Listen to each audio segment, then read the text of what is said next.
வணக்கம். சொல்லுங்கள். எந்த பாதிப்பு இல்லை, ஜீரோ.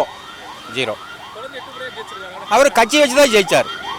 ரட்டலை எம்ஜிஆர் அம்மா அண்ணா அவருடைய ஆசீர்வாதம் தான் அவர் வெற்றி பெற்றது.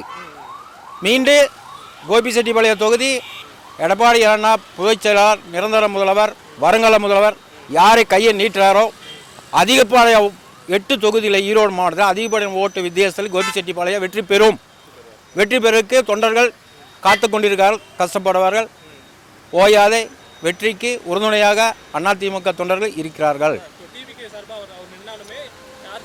அவர் டெபாசிட் போகும்.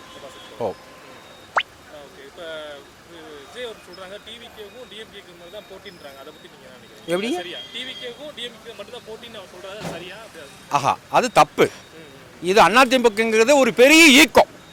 இந்த ஈக்கத்தை வந்து 3வது இடம் தான் செங்கோட்டையனுக்கு டிஎம்கேக்கு தான் போட்டி என்பதெல்லாம் அகவமண்டான பொய் பேசுறதுக்கு அளவில்லாத பொய் பேசிட்டு இருக்கார் அவர். இந்த கட்சிக்கு துரோகம் செஞ்சுட்டு கட்சி விட்டு போய் வேற கட்சிக்கு ஒரு கேவலமாக அவருடைய அனுபவ வயசு தான் விஜய்க்கு உள்ளது. அந்த இடத்துல போய் இவர் சேர்ந்துருக்காருன்னா இவர் ஓய்வு எடுத்துட்டு பெருந்தன்மையாக போயிருக்கலாம். ஆச்சுங்களா? அது வாய்ப்பே கிடையாது. ஒன்று எப்படி அனுப்பிங்க? எங்கள் தலைமையில் கட்சி ஆஃபீஸே ஓபிஎஸ் ஒடிக்கிறார். அவரை சேர்த்துவாரா? தினகரன் வந்து போய் கேஸ் போடுறாரு. அவரை சேர்த்து முடியுமா? ஒன்றை இணைக்கிறது என்னைக்குமே வாய்ப்பில்லை.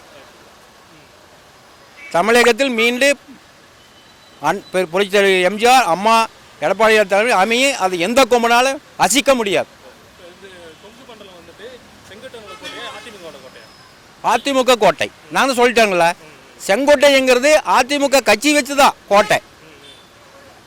ஆச்சுங்களா? தனிப்பட்ட மனசுக்கு இது கோட்டை கிடையாது. அதிமுக தான்.